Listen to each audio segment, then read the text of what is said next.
Esta situación empezó a generar una serie de reclamos y de movimientos cuando se empezó a difundir la información que obligaron a los legisladores a replantearse todo el sistema.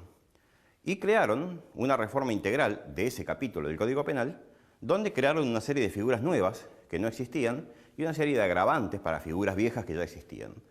Y vamos a ver qué es lo que quedó. Que lo que quedó, en algunos casos podemos decir, está bien, es claro, pero en otras situaciones o en otros casos es bastante difícil porque la línea que divide una cosa de la otra es muy finita y no estamos muy todavía, 25 años parece mucho tiempo, pero para la justicia no es tanto, como para establecer una tendencia y decir, bueno, a ver, la justicia argentina se orienta para este lado en tales casos y para este otro en tales otros casos, ¿no? En el caso del abuso simple, que sigue siendo cualquiera que no entre en ninguno de los otros, o sea, es el que sale por exclusión, que consiste en abusar sexualmente de una persona que sea menor de 13 años o utilizando fuerza, violencia, amenazas o cualquier tipo de situación de inconsciencia de la víctima donde la víctima no pueda resistir, ¿sí? Donde la voluntad de la víctima está ausente. En el caso del menor de 13 porque no tiene validez su voluntad. Y en el caso del mayor de 13 porque hay algún hecho exterior que le impide ser libre y ejercer su sexualidad libremente, ¿no?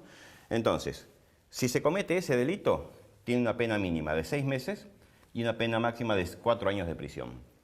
Ese es el abuso simple. Ahora bien, cuando ese abuso es una circunstancia que es gravemente ultrajante, es decir, la ley dice cuando por su duración o por la modalidad de su realización constituye un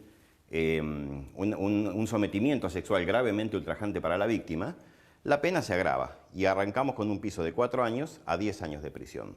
Lo que no dice la ley es que es un sometimiento gravemente ultrajante y eso queda librado a que los jueces lo evalúen. Y ahí se da un montón de discusiones. ¿Por qué? Porque nuestro sistema legal, en nuestra legislación y en nuestra organización republicana, los que juzgan son jueces técnicos, son abogados. No es así en el derecho anglosajón.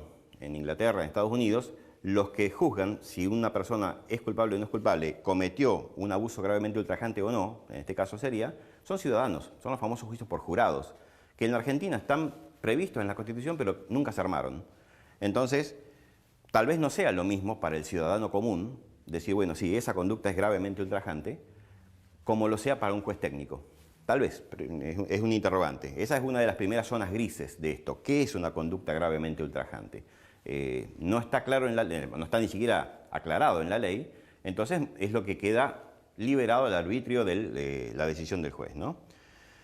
También, un tercer grado de agravamiento de esto es la violación, que ahí sí consiste en la penetración por cualquier vía, ahora sí lo aclaran, o la introducción de objetos por cualquier vía, ¿sí? Sin el consentimiento de la víctima, ¿no es cierto? Ahí tenemos un piso de 6 años y un techo de 15 años de prisión. El gran tema con esto es que, como dije al principio, estos delitos están sujetos a las reglas generales. Y cuando lo llevamos a la práctica, en la regla general se establece que todo delito que tenga una pena hipotética que no supere los 3 años de prisión puede ser cumplido con una pena en suspenso, es decir, no va preso. La persona puede transitar todo el proceso en libertad e incluso ser condenado y permanecer en libertad. ¿Y qué casos son esos? Bueno, el abuso simple, ¿por qué? Porque ustedes dicen, pero tiene 4 años de máxima, ¿por qué? Bueno, porque el criterio de la justicia es este. Sí, la máxima es de 4 años, pero no tenemos que suponer de entrada que aun cuando sea condenado, va a ser condenado al máximo. Posiblemente sea condenado a menos, máxime si es su primera condena. Entonces, no podemos meter preso a una persona que tal vez se coma un proceso de 2 años metido en la cárcel para que después le digamos, mire, usted lo condenamos a 6 meses, que es el mínimo. Entonces, por eso, los delitos de abuso simple, por lo general, no conllevan prisión efectiva. Y así, todos los delitos que tienen un piso menor de 3 años o menos, ¿sí? Fíjense todos los casos que dijimos antes, que tienen ese piso, ¿no?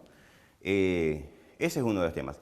Y el otro tema es que, como todos los delitos, están sujetos a las reglas generales en la imputabilidad y la inculpabilidad. Es decir, los menores de edad no responden ni por este ni ningún delito, los menores de 16, que hay casos, hay muchos casos, menores de 16 que mantienen relaciones sexuales con otros menores de 16, que técnicamente son violación y ninguno de los dos tiene reproche penal.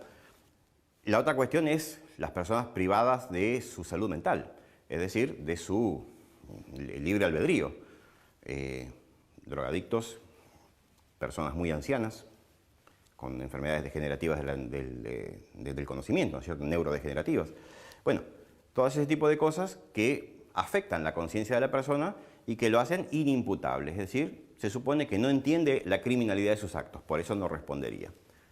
Y el otro gran tema, quizás el más grave y delicado de todo esto, es que en muchos de estos casos, como la denuncia muchas veces no es inmediata, como la denuncia a veces se hace años después, porque una de las reformas que se hizo también es que cuando la víctima es menor de edad, la prescripción, es decir, el tiempo que hay para hacer esa denuncia sin que la causa se pierda el derecho de hacer la denuncia, digamos, empieza a computarse a partir de que la persona es mayor. Es decir, si una persona es víctima de un abuso a los 7 años, a los 8, a los 10, y por H o por B, por las circunstancias de familia, de lo que sea, no se anima o no puede hacer la denuncia en ese momento, o la hace y no le creen, ¿sí? Se lo dice a sus padres y no le creen. Bueno, esa persona tiene derecho a esperar hasta los 18 y recién ahí hacer la denuncia y recién ahí se va a empezar la investigación. Todo es válido.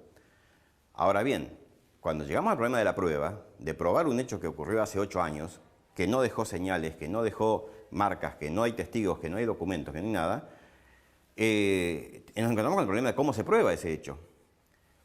Y ahí está la discusión actual, que es el tema de que los tribunales de máxima jerarquía, los tribunales superiores de las provincias y la Corte Suprema, han dicho que en esos casos la prueba psicológica es una prueba de la que no se puede prescindir, ¿no? Cuando la prueba física no está, dicen los tribunales, la prueba psicológica es importante.